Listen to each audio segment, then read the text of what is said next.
Happy Monday, everybody. This is Eric with Cleric Cabin Games coming back at you with another RPGaDay 2024. Today is Monday, August 12th, 2024, and the prompt for today is RPGs with well-supported campaigns. I had to think about this one. I'm trying not to do a repeat of any of the RPGs that I suggest as part of these shorts. And what came to my mind first was Band of Blades, but I'd already mentioned that for great art. So I decided to go with something else, and it happens to be relatively adjacent. It's not a Forge in the Dark game, but it is by the same designer as Blades in the Dark, and that is AGON. This is a game where you play a mythic Greek hero on their own odyssey, essentially.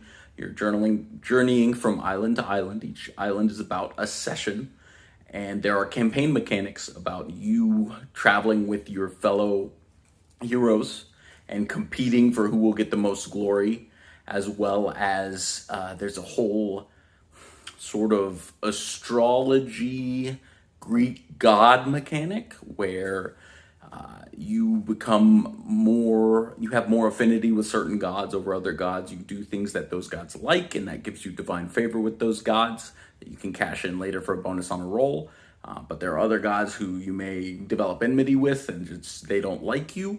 And the term of your campaign you set based on how many gods you have a chance to affect, which I think is a super interesting way of doing a campaign. And I think it really is great. AGON's really great about its cycle of play, just like most of John Harper's games.